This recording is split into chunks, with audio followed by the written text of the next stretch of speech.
Une nouvelle autotransformation du libéralisme est-elle possible? Le libéralisme peut-il intégrer dans son cadre les principales objections portées par la critique communautarienne? Est-ce qu'il est capable de se transformer donc pour répondre à ces objections, pour faire droit à l'importance du sentiment d'appartenance à une collectivité, ou du sentiment de partager des mêmes valeurs avec les autres membres de sa communauté que la critique communautarienne soulève? Est-il donc possible de penser un libéralisme multiculturel, un libéralisme qui prend acte de la multiplicité des cultures et des communautés culturelles au sein de l'espace? Un libéralisme en définitive qui ne se contente pas de penser la société comme étant une juxtaposition d'individus, mais également comme étant composée d'une diversité de communautés ayant chacune des valeurs propres, des valeurs auxquelles elles tiennent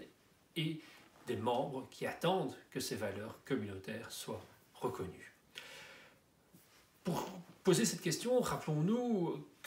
à quel point ça peut sembler paradoxal pour cette volonté de reconnaissance de la diversité culturelle au sein du libéralisme, dans la mesure où le libéralisme, l'État libéral, s'est pensé justement par le rejet de la question des valeurs, par le rejet de la conception de la vie bonne,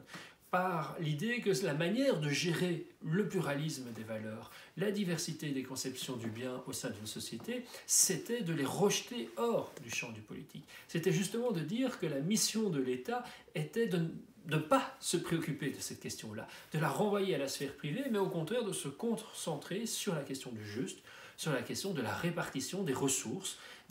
souvent d'ailleurs pensées d'abord comme étant des ressources de type matériel, même si on peut rajouter par exemple la question de l'éducation, mais d'abord la question des ressources financières, des moyens nécessaires à mettre en œuvre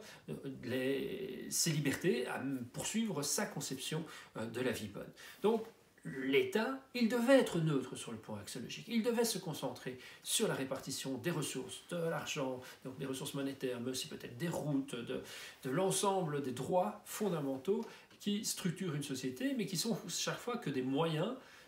dont les individus peuvent jouir pour poursuivre leur propre conception de la vie bonne, le choix de la conception de la vie bonne étant hors du champ des institutions politiques. Et donc la critique communautarienne questionne ce modèle classique de l'État libéral et sa conception traditionnelle de la neutralité, je veux dire sur un double plan. Premier plan, que l'idée libérale qu'un individu doit être en mesure de vivre sa propre conception de la vie bonne, la conception de la vie bonne qu'il reconnaît comme sienne, serait, pour le dire dans des termes inspirés de Marx, serait qu'un droit formel. Si un individu ne peut pas prendre acte, ne peut pas avoir reconnu les valeurs propres à sa communauté, ne peut dès lors pas vivre son sentiment d'appartenance à une communauté, en particulier lorsque cette communauté est une minorité dans la société, si par exemple, parce que les valeurs qui sont importantes pour elle, pour cette personne, demandent d'adapter un certain nombre de choses, par exemple demande plutôt de ne pas travailler un autre jour de la semaine que le dimanche, demande peut-être de porter des signes religieux en ce compris dans l'espace public. Donc tous des éléments qui sont propres à une tradition mais qui se heurteraient au cadre dominant, au cadre classique, aux institutions telles qu'elles sont mises en œuvre, non pas peut-être pour des questions du bien, mais justement pour des questions de justice. Par exemple, si on interdit de se promener voilé dans les rues au nom d'une forme de sécurité, est-ce que l'État est réellement neutre? Est-ce que finalement, sur papier, les personnes qui estiment qu'il est important pour elles d'être voilées ont le droit de vivre leur conception de la vie bonne, mais en fait elles se heurtent à la manière dont la coopération, dont la coexistence est organisée par l'État, même si ce n'est pas son objectif, mais de fait son droit à vivre conformément à ses propres valeurs, de poursuivre sa conception de la vie bonne, apparaît être limité, n'apparaît être que formellement garanti et pas réellement garantie. À l'autre extrême, il y a des revendications, par exemple, pour rester dans la question du vestimentaire. Pourquoi est-ce que les femmes ne peuvent pas se promener torse nu alors qu'on tolérera plus facilement qu'un homme soit torse nu dans un parc public, par exemple? Eh bien, là aussi, il y a eu des controverses, et notamment donc, à New York, je pense qu'il y a eu des femmes qui ont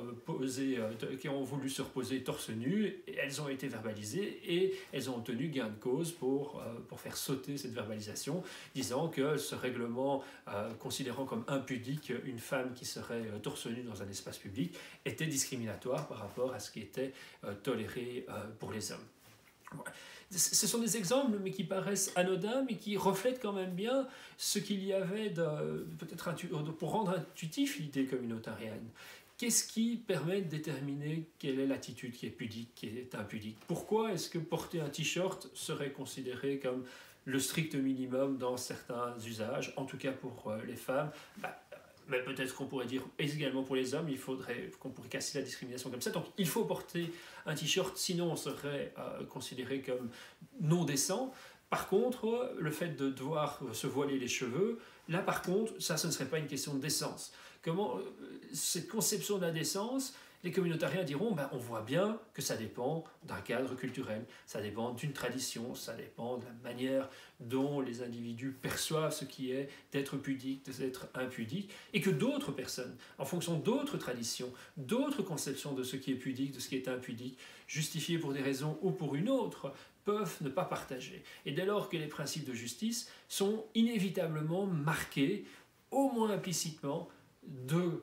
jugement quant à ce qui est une culture donnée, quant à ce que sont les valeurs, les traditions, les usages qui doivent être respectés par une culture donnée. Voilà un exemple pour faire sentir cette idée communautarienne que des principes de justice ne sont jamais désincarnés, sont toujours enracinés en fait dans des cultures, dans des préjugés implicites à une communauté donnée, ce qui pose la question du respect justement des minorités au sein de ces communautés politiques, de celles qui ne partagent pas ce cadre culturel prédominant, cet héritage traditionnel qui en fait biaise, nous dirons les partisans de la critique communautarienne, biaise constamment les principes de justice prétendument neutres. Donc finalement, un individu ne serait pas suffisamment, dans le cadre du libéralisme classique, ne serait pas suffisamment garanti, ne verrait pas suffisamment garanti son droit à pouvoir vivre conformément à ses valeurs, pouvoir vivre conformément à sa conception de la vie bonne, à cause finalement de ce préjugé implicite, de cette domination implicite des valeurs de la majorité. Deuxièmement, on l'a souligné également dans les capsules précédentes, il est important qu'il y ait des valeurs collectives pour pouvoir fonder un sentiment d'appartenance à une même communauté sous peine de fragiliser la cohésion sociale, de fragiliser dès lors les mécanismes de solidarité entre les personnes. Donc double critique, une critique sur le caractère insuffisamment compris, insuffisamment réfléchi